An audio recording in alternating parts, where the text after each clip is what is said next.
All right, guys, welcome back to the Rick Shiels Golf Show podcast, everyone. Episode 308. I'm your host, Rick Shiels. I'm here with Guy Charnock. I've had a tremendously busy weekend, Guy. We walked into the podcast studio then and you just whispered to me very, what's the word I'm looking for? Excitably. Is that a word? I would say almost promiscuously. Guy, I had an exciting weekend and I'm intrigued. But we're going to come on to that in a little bit. It's hence why I've got a very husky voice. I'll come on to that in a little bit. However, first off, there was lots of golf this weekend. There was the Irish Open. There was the Walker Cup.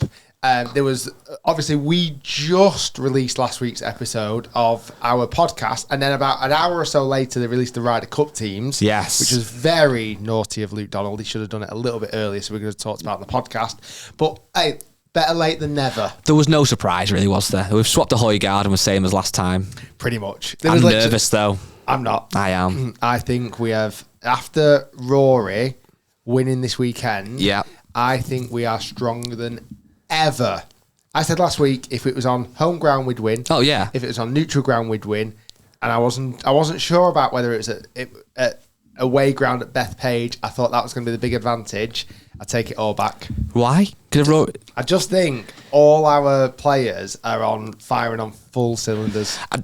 I don't disagree. Our team is unreal. It's just that thing, again, of being away from home, those loud Americans, a few beers, and some USA. But apart from the Højgaard brother, his twin brother, they're all experienced Ryder Cup players now. True. Like, there's no massive surprises where you look at the USA team, and there's so many more rookies on their team where it feels like the overwhelmingness of the occasion is going to get to them. That's my prediction. I've had some theories before about the Ryder Cup being overrated. We touched on this last week, and whether I believe them or not, I'm not sure. However, I must say, this year, for whatever reason, maybe it is this whole USA thing that's on their home soil, I am really excited for it. And I'm very intrigued to see who wins. My heart is saying it's going to be tough, but I'd love to see us get it across the line. I honestly, I'm getting emotional. I'm getting quite emotional about it all.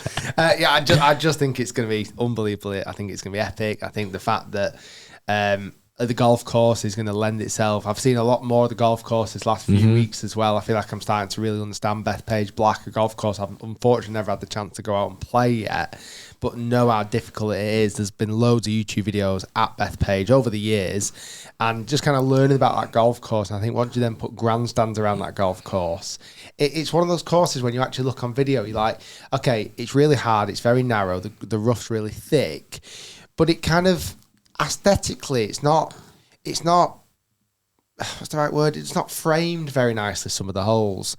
The bits I've now started to see with the grandstands, all the holes are starting to like look really nicely framed, and it just, I think it's going to be unbelievable. I'm really excited about it. It's been an exciting year. I think this year I've watched, I still don't watch enough golf, admittedly. I should watch more, and I'm going to try next year to watch even more. But I have found myself watching more, and it leads us probably nicely on to yesterday. I was glued to the Irish Open. Not most of the day, but certainly Rory's back nine when he really had a sniff, and obviously we'll touch on it, but what a win. What a moment to clutch it, to hold that eagle putt on 18 to get him into a playoff. That was, and I hate to use this phrase and this saying in comparisons because it's nowhere near the level yet, but that was Tiger-esque. I mean, you say, he's 36 years old. I know, like, true. Do you know what I mean? But that was fairy tale finish. It was. I was lucky enough to play the K Club years ago. We actually had a family wedding over in Ireland, and it was a few years after the Ryder Cup was played there. And I'm trying to think when the Ryder Cup was even there. Would 2006 sound about right for the K Club? I'll have to look into it. I'm not 100% sure. And I was over there and actually got to play the K Club. Unbelievable golf course. Really, really nice. That par 5 on the back nine with the kind of stream cutting in front of the green and the bridge. It's such a great golf course. And again, like Rory was home support. It was funny, actually. I was watching the highlights last night, kind of as I was bathing the kids and putting them to bed. And do you know what they asked me? What football match are you watching? Because the sound, when Rory held that putt, it sounded like a football match. Yeah. It honestly did. They were like, oh, who scored? And I was like, no, actually, believe it or not, that's a putt being held at a golf tournament. And obviously the Ryder Cup, you're going to get those cheers. But to have that support and have that just electrifying response when he held that eagle putt. He held was it 160 feet of putts? It was on the last round. I said as he stood up to that eagle putt to get into the playoff. I said to him, I had my dad was round, my brother was round, some family. I said he won't hold this. He's already held too many feet of putts. And what did he do? He absolutely nailed it. I'll be honest. I wasn't watching it live. If I was watching it live, I wouldn't have expected him to hold it. It was unbelievable. And then that playoff was... The guy's name, I'm going to butcher it now, but it's Joachim Lagergren, I think, is the best way of doing it. He really put up a great fight. He unfortunately dunked it in the water. But he was almost like the villain. Yeah, well... He was almost like the villain. When his ball, unfortunately, got caught up, he was playing a really aggressive second shot into that third playoff hole, and it just leaked into the water again. The crowd went wild, almost borderline unsportsmanship like, but they were rooting for Rory so much. I loved all the clips, all the young kids at the front. I mean, they were going absolutely insane. I honestly, one of the best responses from a fan base I've really seen. He's gone back this year as now the Grand Slam winner. He did a really nice talk at the start of the week with his green jacket on and all the 4 trophies lined up on a stage. He credited, his support that he gets from Ireland, the fact that Harry Diamond got up there and got a lovely mention. He talked about his family, the home support, and then to go on then and put 4 rounds of golf together. Was it 17 under he shot in the end to get into the playoff? It's one of his, in my opinion, it's one of his most impressive performances this year. I think holding that putt spoke volumes, and then to go into the par 5 18th hole 3 times in a row and birdie. I mean, for those guys, it is a par 4, really a good tee shot, but still. But a slightly bigger conversation for you today, and it's just one to kind of unravel on you on a Monday morning. As I said, I was watching the golf with my brother, who's a little bit older than me. He's 40. He started playing golf in 1995, so literally grew up in the absolute Tiger dominant era, yeah. And I believe that has spoilt him, and probably me to a degree, and probably you, but certainly him. He's a bit older than me. He really remembers Tiger's dominance, and the fact that Tiger would just, if he had it, he would not lose it, etc. And he was just so dominant and so aggressive and so almost scary for the competitors. And I said something along the lines of, I hope Rory wins this. I don't want him to win. I was like, why? So I want the other guy to win. I'm not really a massive Rory fan. I was like, why? So I don't really know. I think it's because people sometimes try and compare him to Tiger. He's nowhere near Tiger. We had a bit of I wouldn't say it was a heated debate, but debate about it. And I was got me thinking, which I want to ask you in this kind of podcast today. And obviously listeners are welcome to join in on emails, etc. But it's hard to say where Rory is going to rank because he's still a young guy. He said 36 years old. But I honestly believe you look already at his resume, he has to be in the conversation of potentially going to be one of the best ever. And he obviously is already in that conversation. But currently speaking now, he is 15th in majors won. So he's won 5 majors. That puts him number 15 on the list. The people that sit around him, who I think you could argue are legends, not even argue, are legends. You've got Seve Ballesteros is on 5. Peter Thompson's on 5. You move into that category of 6, you've got Phil Mickelson, Nick Faldo. 7, you've got Arnold Palmer, you've got Sam Snead, and then obviously you go into the real top echelon of the Tiger on 15, Jack on 18. I think it's safe to say I don't believe Rory's going to get into those numbers, but there's no reason why not Rory can't wrap up in the next 10, 15 years, well 10 years let's say, another 3 majors, which would put him on 8, which would sit him at Tom Watson level. I think I'm right in saying Tom Watson's a legend of the game. Yeah. Clearly. You look at PJ Tour wins, another massive factor, and Rory is 18th on that list with, how many has he got? With 29 PJ Tour wins. But the key here is the span that it's taken him. So it's taken Rory 16 years to get to that number. As you move up the list to guys like Phil Mickelson, who had 45, he did that over a 31-year span. So again, you've got 15 years on Rory. Can Rory win another 12, another 16 or so in that many years? Potentially. I think he's going to win a lot more events. Obviously, it's not a bold prediction to say. What level is he going to get to? Is he going to go down as it's Jack, Tiger, Rory? Is that how good he is? Or am I doing a disservice on your Arnold Palmers, your Byron Nelsons, your Phil Mickelsons, Tom Watsons? Is Rory not in that level? It's hard because we didn't live through that era. Correct. It's very difficult because if we invited in someone from in the 70s into this conversation now, they would remember all that incredible golf from Arnold Palmer, etc., etc. We just missed it. I mean, he makes a beautiful iced tea. There's no question about that. I mean, it's one of the best drinks in the world. But I think it's really, really difficult when you are trying to compare legends over so many different eras. And it happens in every single sport. Like, you can't do it in football. It's almost impossible. Doing it in golf is really, really hard. In any sport, comparing legends over decades and decades, I almost think it's an impossible task, and one that always will continue to spark conversations at gatherings like you had over the weekend or in a pub. There's going to be heated arguments about it, but at the end of the day, there is no right and wrong, and you're never going to be able to compare the guys together. You're never going to be able to figure it out who is better. Even the conversation around Tiger versus Jack, obviously Jack's got the most major tournaments, so he on paper is the greatest ever. But you know what Tiger did in that era, in that spell, but then you look at all of this, like when Jack Nicklaus was winning all those majors, was the field as strong? That's a conversation to have. But also, they probably didn't have as much media commitments. Like, they weren't as active on social media, all the sponsorship deals that these guys have to do. But on the flip side, the travel for someone like a Jack Nicklaus must have been so much harder. Like, getting overall to all these different places where you look at these guys now and they just jump on the private jet. I mean, Rory obviously finished in Ireland yesterday. Who knows where he is in the world right now? He could be back home. He could have slept in his own bed last night. To some degree. Like, these guys have got the luxury of travel. Do you mean in America? Yeah. These guys have got the luxury of travel. You know, they've got the luxury of the best of the best equipment that's ever been made. As Jack would have done at the time, but it wasn't as developed at that point, was it? So it's a never-ending conversation. I think wherever Rory finishes, I think he'll look back at this last 10-year window and feel like he didn't achieve as much as he should have done. I think that's the thing, isn't it? That is the biggest separator, I think. What's also crazy, look from 2009 to this year, so a 16-year span. At the end of the year, there's been 1 year, which was 2017, where Rory didn't finish in the top 10 of the world ranking. At the end of that year, he came 11th.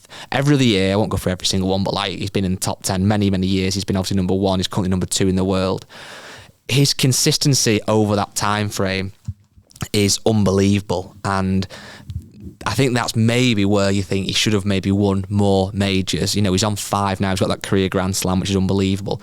He should be on 8 or 9, shouldn't he? He should be, yeah. And he'll look back at that, even when he hangs his golf clubs up, he'll probably look back and think, oh, I should have been on more. But who doesn't think that? Like, look how many second places Jack Nicklaus got. It's insane. Like, you look at, all the top 5 finishes, top 3 finishes Tiger Woods had. You win what you win. And you might say, oh, I wish I'd done this or I could have done that. You end up winning what you win. You know what was cool yesterday? Think about how many fans it was clear to see. It was full. The event was absolutely rammed. How many fans were there because Rory was playing? I don't know the number, but it's gonna have sold a lot more tickets clearly. And they were so far behind him.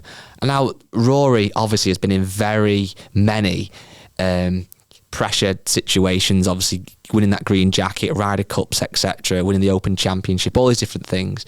That must have been a level of pressure yesterday and this week just gone, where it was a pressure of people are coming to see me. He must feel energy. He must know that people are desperate for him to win and to show up with a decent field. There were some good players in that field as well.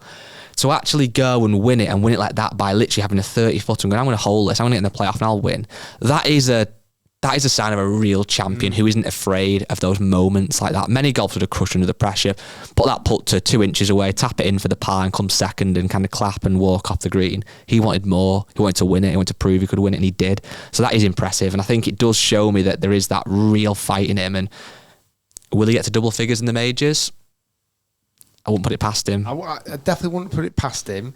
It's just like, say, I don't know why it popped up on my feed yesterday. He's 36 years old. And I was thinking, wow, I don't know why. I still almost see him as much younger than that. Yeah. I almost saw him as early 30s. And he's only 3 years younger than me. And I'm thinking, wow, has he got But he's got lots of time. Of course he has. He'll be playing till he's 50. Like Phil Mickelson won a major when he was 50. to flip that on his head, That's though, only 14 years away. it's true. But I mean, Justin Rose, another absolute legend. He's 45, and he's still obviously winning in so incredible shape and long off the tee.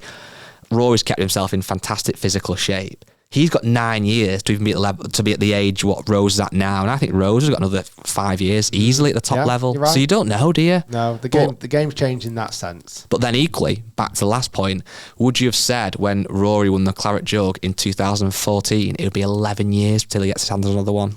Has he ever had any injury?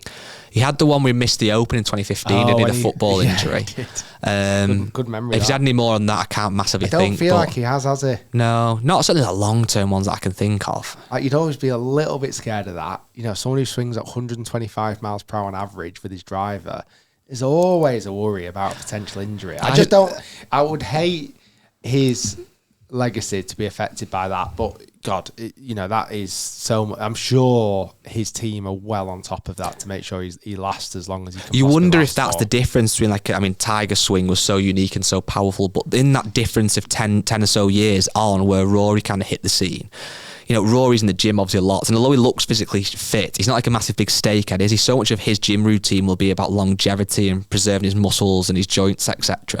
So, he can always have a freak accident, God forbid, touch wood, that he doesn't do, obviously. But you'd like to think the science, the technology, they're doing so many things now to ensure that they're going to stay as fit for as long as they can. But who knows? A little bit of golf that took place this weekend, which I'll be honest, I felt like I saw a lot in the preparation, but didn't see a lot of the actual tournament just because of the time difference. Yeah. The Walker Cup. Now, the Walker Cup is such an interesting tournament. I feel like almost it doesn't become a big enough deal till the week of the event. For the general public. I didn't, last year or 2 years ago, it was at St Andrews, which was amazing. Like, really cool the fact it was there. This time it was at Cypress Point. Like, one of the most exclusive golf courses in the entire world. Number one course in the world. Is it actually? A lot of people rank it as, yeah. Wow. I mean, the clips that I've seen online, I didn't really know a great deal about it. It looks unbelievable. It's down the road from Pebble Beach, and it has Pebble Beach vibes, but it even looks like a better layout. It's Pebble Beach's big, cool brother. Yeah. That's what it is. Yeah, I love that. And this week, there was a couple of notable names in the lineup, one being Ian Poulter's son. Mm-hmm. And you know what? I think that might be one of the last time he actually gets introduced that way round because Luke Poulter, who I've met a few times, really nice lad, he has smashed it the last few years. And his dad is unbelievably proud. After speaking and spending quite a bit of time with Ian over the last couple of years, he's so proud of him. But very... what I quite like about him, they're not, and this is what he's portraying to me at least, he's very proud of him, very kind of like, what's the right word? He's not like bigging him up too much. No. He's keeping him very humble from what I'm seeing. Like, Ian Poulter knows the difficulties of becoming a professional golfer and playing out on a tour and all these other things. And I feel like he's really just kind of guiding him in a really nice way, but also just letting Luke make his own decisions. He's at a university now in college. Where is it Florida? Is that in America? Yeah. And again, this is not a big story that a lot of people knew. When he first went, he got into quite a strong training program, and he ended up getting really badly injured, like really badly injured. I think it was a back injury, and it put him out for a long time. And, there was question marks of whether he would be able to get back to playing golf and to whatever standard. The fact he went through that heartbreak and that resilience, he's come back, and his golf in 2025 is a real landmark year for him. Did incredible Open qualifying, did incredible to get in the Walker Cup team. US Open, he nearly got in. He was his first reserve. First or second reserve in the US Open. He went to a playoff to get in that. I mean, he could have been playing in 2 major tournaments this year and the Walker Cup. I'm really excited to see what his progress is. I'm really excited to see over the next few years. But there's also, in a Walker Cup, often you do see huge names come out of Walker Cup teams. But also sometimes you see guys just disappear, which is wild. I mean, I'm really excited about one lad in the Walker Cup team who obviously has got to be a long distance relative of myself. Niall Shiels Donegan. Obviously must be in the family somewhere. It's from the Donegan side his golf ability comes from. If they said if you dropped that Shields, you just called Niall Donegan, it'd be on the PGA Tour now. But that's funny. And there's loads of these lads. They look athletic. They look strong. They're swinging it unbelievably fast. Luke Donald is 27th in the Luke Poulter. Luke Poulter. Did I just say that? Luke Donald. Luke Poulter is 27th in the world amateur golf ranking. But some of our lads were quite high as well. Like Gavin Tiernan was 465th. We've got Tyler Weaver, who was 10th. But then the USA team was strong, weren't they? That's the thing, obviously, and why the Ryder Cup changed many years ago, that GB and I have got a much smaller pool than the USA, obviously. And the USA team was absolutely stacked. You've got Tommy Morrison, who's about 6'7", the absolute beast. They've got some amazing players on their side. And it was going pretty evenly. I was a little bit of it. It was on so late, like you said, though. But until the singles, it was quite tight. But I think everybody knew going into the singles, they were going to dominate. We tied one match, which was Conor Graham. We won one, which you just mentioned then, was Gavin Tiernan, and we lost every other match. Some of them were quite close, a couple of 1-ups, a couple of 3-1s here and there, and there was one that was a 5-4. I mean, it's not exactly a battering, but a strong defeat. But other than that, it was relatively close. But like you said, I think what you touched on then always baffles me is you look at this list of names now, it's not crazy to say that a handful of those will comfortably make it on the PGA Tour, Live Golf, etc. Some of them, one or two of them, might win a major. Like, this is what happens when you look at great Walker Cup teams of years gone by. Well, do you remember, like, we went to Royal Liverpool and they've had a Walker Cup there? Yeah. And, like, you look and it's like, oh, there's Colin Morikawa. Yeah, Scotty Scheffler might have been in that one or one. Whoever it may be. It's like, these guys go on to be world beaters. So remember these names. But I think what's also crazy is it also shows you how many hurdles. I mean, these guys, so for anyone listening, we're not explaining, it's the amateurs, it's the best amateurs in basically not in the world, but in the US and the Great Britain and Ireland, playing against a kind of a Ryder Cup style format. Just a quick one, sorry. The USA team had number 1 through to number 6 it's crazy. Of the world. The best amateur golfers in the world, the USA team had 1 through to 6 playing. Was in it the that Walker Cup Jackson Coven who's the number 1? No, yeah, Jackson Coven. Yeah, he won his match as well, not surprisingly. But you think about these guys now, they're at the absolute top of the amateur game. But think about the hurdles they're going to have to overcome. One of them is the fact that, I mean, these are playing so competitively, but playing for a livelihood is different. Now, admittedly, they will turn pro and immediately get huge sponsorship deals. They've probably got some already. So that's going to ease that kind of pressure a little bit. It's not like a local PJ pro who's literally playing for his mortgage or something. But there's that level of pressure. There's also the pressure that, obviously, the guys they're playing against now are amazing, but once you start playing against Scotty Scheffler, Ricky Fowler, Tommy Fleetwood, it's a different level of competitor, obviously. You've got things like longevity as well. You've just said they're not injury. God forbid, but there's things like that to, whether they get injured on the golf course, in the gym, out and about, just part of the lifestyle, things like that to navigate. But, the travel, I mean, some of these guys might have travelled a little bit. Certainly the US guys might have done a little bit, but a lot of it internationally. If they do go on to do other things, a bit more travel might get, who knows? There's lots of things that you have to navigate. And obviously they've got to keep improving. Like, the level they're at now is really, really, really good. And if you're number 1 amateur in the world, you are amazing at golf. But that won't cut it on the PGA Tour. Well, it'll be good. You make cuts, clearly. But to be winning and making a proper career of it, you've got to get better and better and better and better. And it's exciting. Some of these guys we might be talking in 2 years' time about Ethan Fang or whoever, Ben James. We might never hear them again. It's crazy, but it's exciting. It's good to see these guys out there. Just last thing on Luke Poulter as well, I wanted to touch on. This might be something I've said before in the podcast, who knows. I've got huge respect for people who make professional sport and get to that top level. Some people, obviously, most people do that off their own back. They've got talent, they've got great support from parents, great drive. I think it's arguably harder for the guys who have a name like Poulter. Not only the fact of the expectation, but like, he doesn't need, let's be honest, he doesn't need to be great at golf, does he? He's thankfully his dad set him up a great life, and I'm sure he'd want to go and do something with his own life, but to have that drive to go on the range day in, day out and hit balls and graft and put the hours in, he must really want it. Yeah, I mean, it's the same burden that like Charlie Woods will have. Like, I think Charlie Woods had a randomly this weekend had a hole-in-one at a junior event at Sawgrass this weekend as well. I mean, these guys are being filmed, they're being watched, they know that straight away, if I was a fan going watching the Walker Cup, and I looked at the field, I'm like, I don't really know. Oh, Poulter. Well, I know Ian.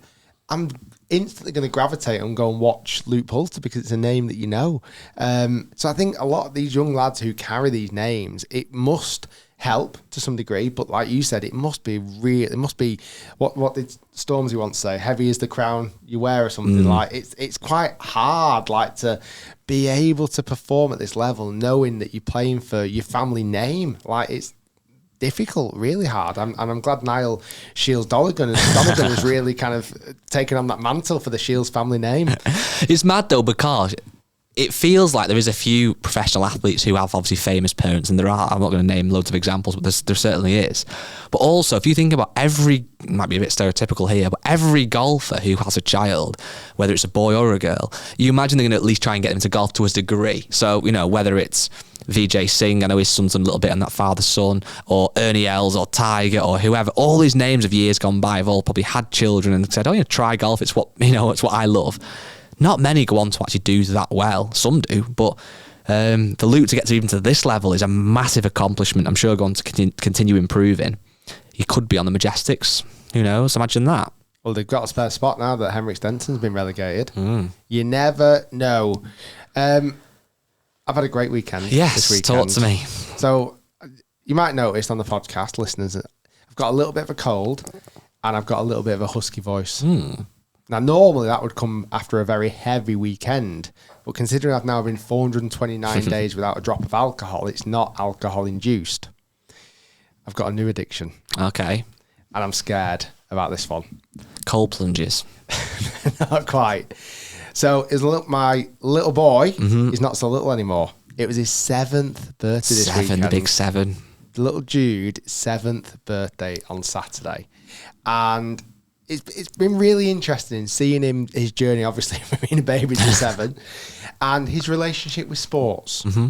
Because over this time, I've always been a very big advocate of getting kids into sport. I think it's such an important life lesson. I think it teaches you so many things. And I've kind of been worried about where he might land in sport. What's he going to pick up? What's he not going to enjoy? This, that, and the other. And obviously, someone who played football as a kid, myself, I really wanted him to get into football. And when he first started to get into football, he wasn't bothered. Like playing at 3 and 4, he went to Little Diddy Kicks, which is a great little kids program, and he kind of showed a bit of interest then. But as he got a bit older, to like 5, etc., we joined him on a team, and he just didn't seem that bothered. Like he didn't really know how to play football, to be honest with you. So he kind of fell out of love with it. Anyway, the last 6 months or so, that love has come back stronger than ever. So he started a new school, and his little friends play at a football club near us. And he said, come down and come play football with us. And I was thinking, it's not going to last, right? He went down and he started playing, and it was like he'd been possessed. Really? By Messi or Ronaldo. A bit too exaggerated. But somehow he'd like massively got better. And Darren Fletcher. Yeah. Really, I'd take that. Really got into it and just really enjoyed it. So they started playing some friendly matches, these lads. He's got a little cute little team actually that all play together now.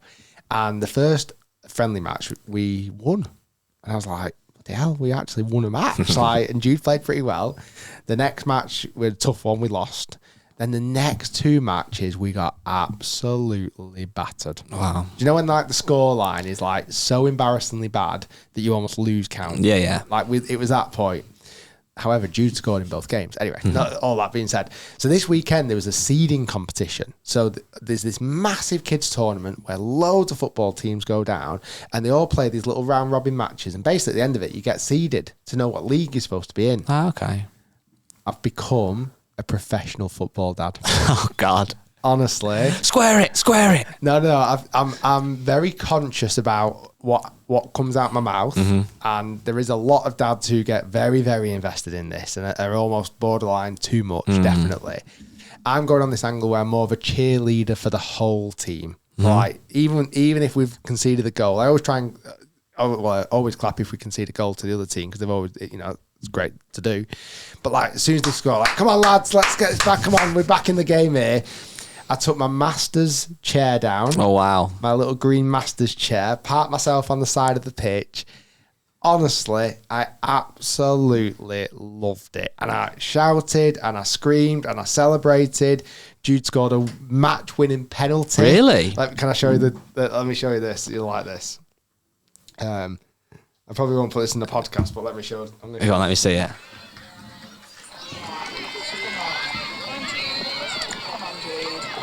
It's your birthday, come on. Oh, nice. Watching.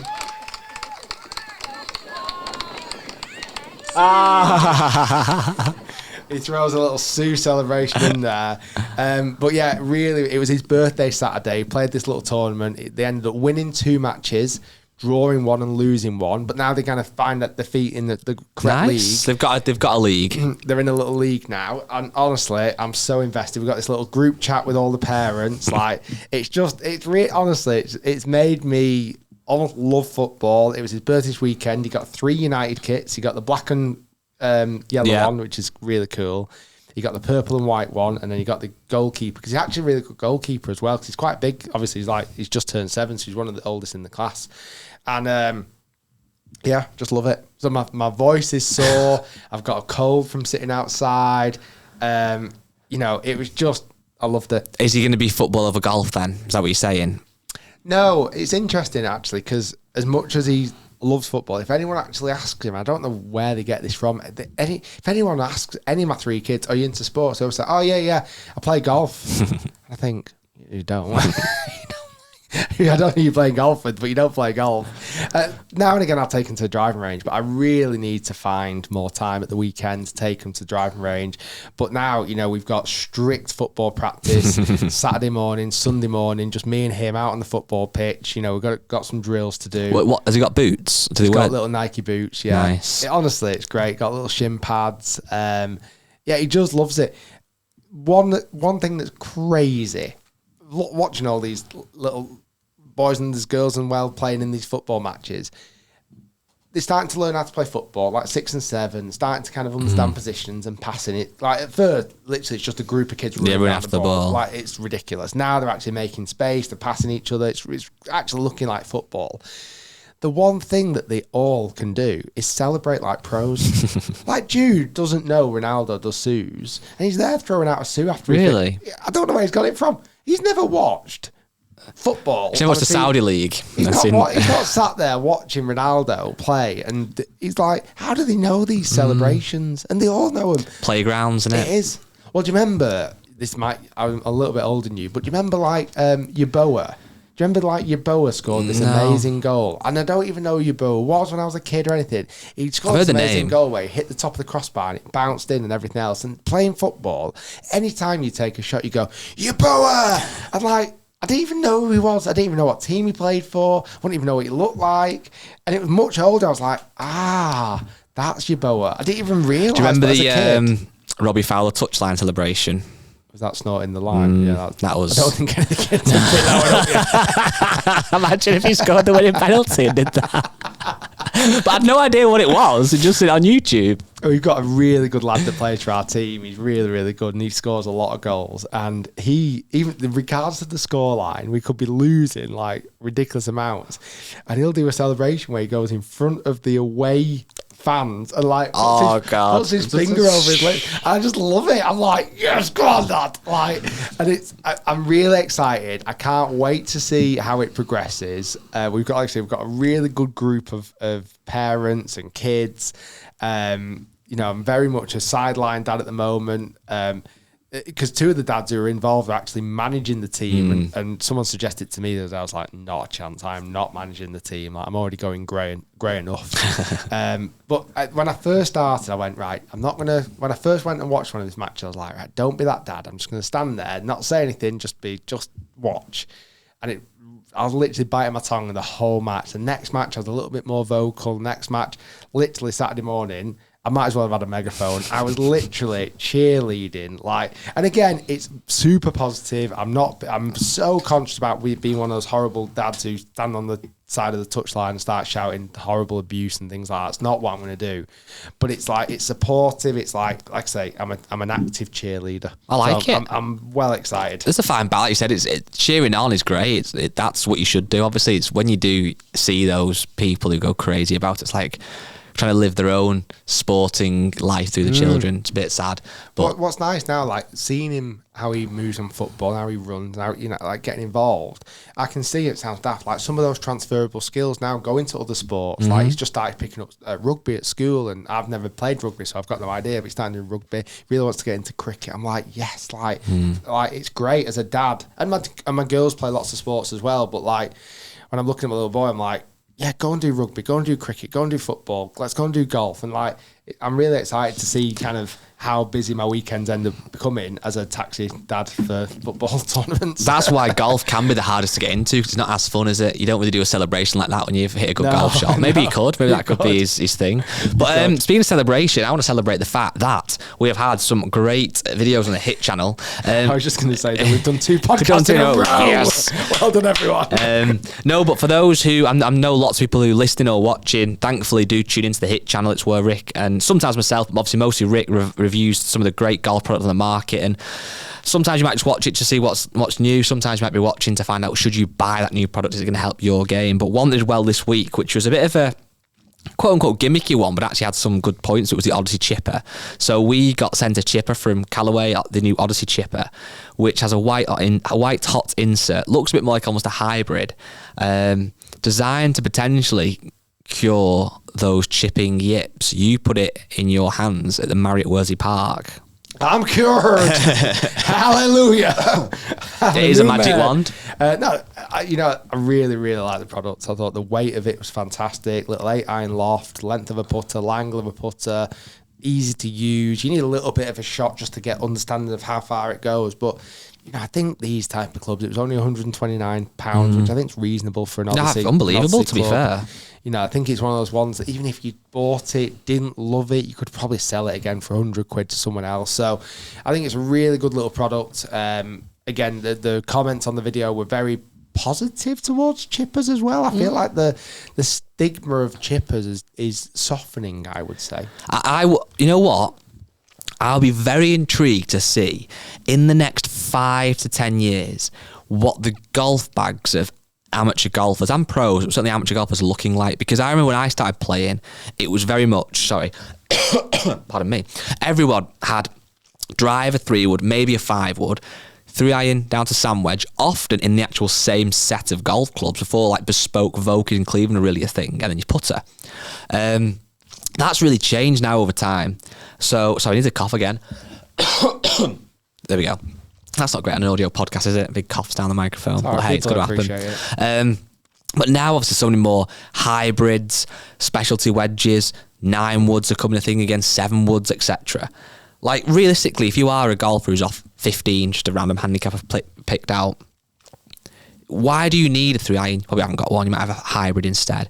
Do you need a lob wedge? Maybe not. But things like chippers and stuff, having this more golf bag that's built to kind of your needs to help you go out and shoot lower scores and really avoid those terrible scores, those 10s or those blow-ups where you do thin chips across the green and can't get out of a bunker or whatever it might be. Like the bunker wedge you tried from Ping, again, wasn't a magic wand, but was very helpful to those who really struggled to get the ball somewhat out of a bunker.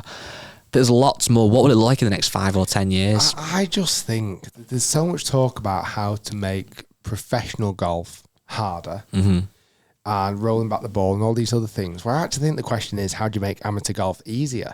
Like, I honestly think you should just lift the maximum club limit.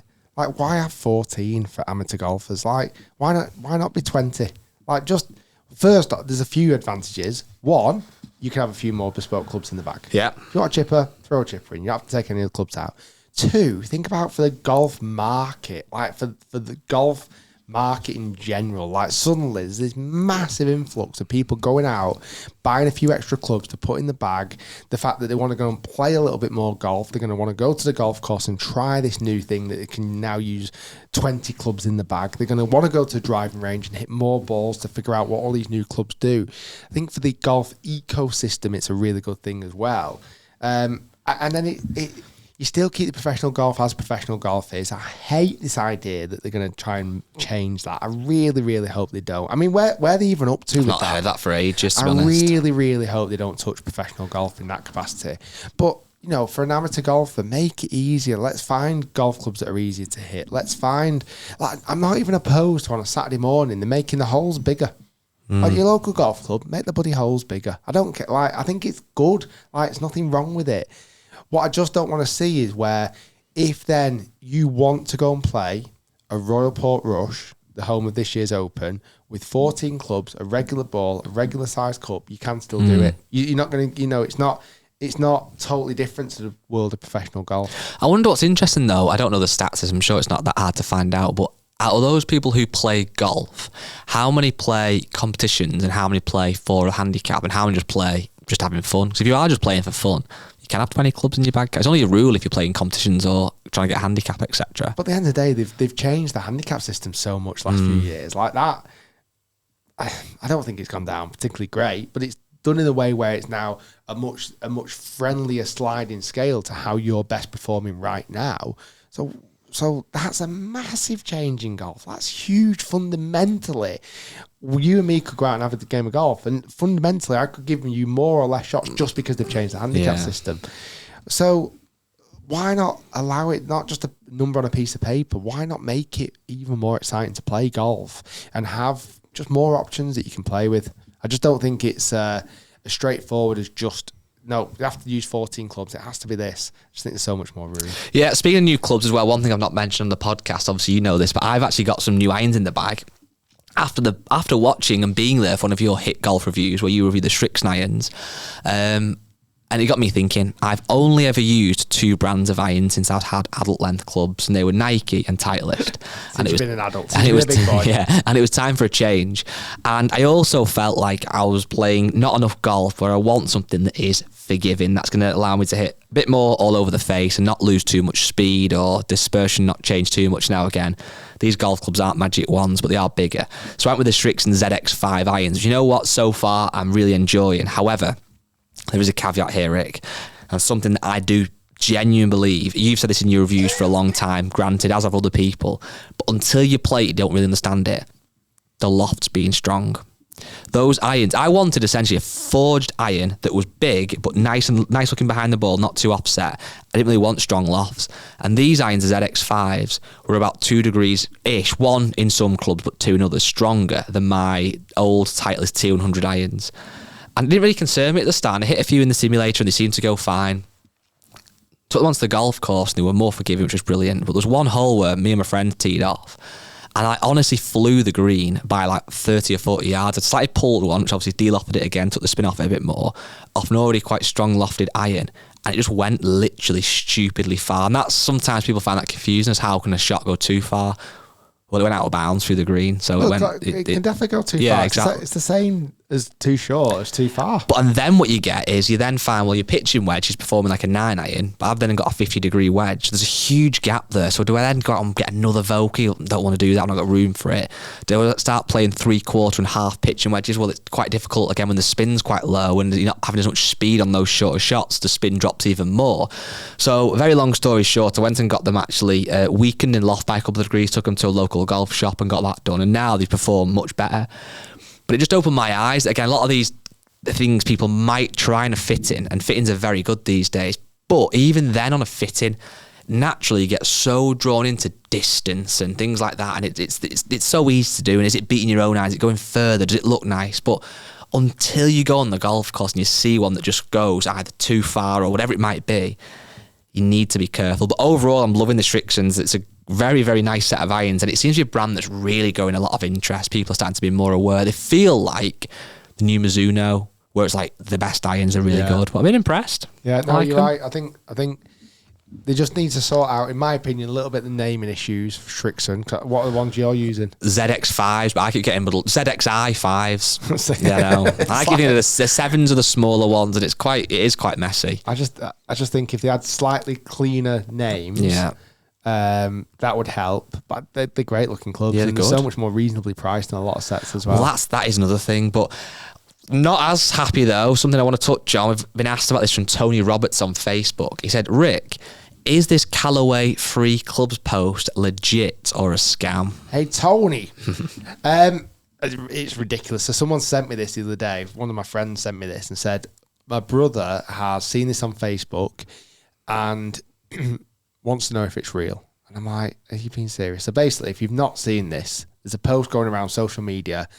It's a very old clip of me when I was testing the budget set from Callaway's Costco clubs. Mm-hmm.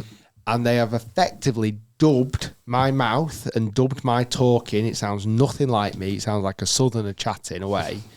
And it's talking about how if you enter the link, I'm going to give you some free clubs, some free Callaway clubs. Now, I think in first inspection, I think a few people who don't know who I am could get tricked. Exactly, yeah. Like if you didn't know how I spoke, you might get tricked. Then have you seen how clever the comments are? This is the scary thing. So then in the comments section, it looks like genuine people have gone, oh, thank you so much. Yeah. These are the best. And they're literally sending pictures of them and their golf clubs, like hugging their clubs or a picture of their clubs. This is all a scam. Like, if you see this post, please report it. This is not me. It's nothing to do with us. We've tried to report it as well to get it taken down. It's very difficult with these scammers because they just set up new accounts, but it's not me. They've AI'd a clip of me. It's, to the untrained eye, I could understand why people might get tricked. I think as what you said, Dan, it's almost two sides. If you watch your videos, listen to this podcast, I'd like to think people would know it's not you. But let's just say you got into a sport recently. For me, let's just say I got into paddle or whatever it might be and get loosely into it and I see this video pop up. I might not know who that creator is and just believe it because it is somewhat believable, but it's also quite clearly not you. But yeah, I hate the thought of that people are getting scammed and stuff because you feel responsible, but there's not really anything other than saying it's not you. What else can you actually do? Yeah, so if you see it, please report it. Like I say, it's an old clip. I'm wearing like a greeny, bluey, teal-looking jumper. This sounds like what you would wear. It's me. Okay.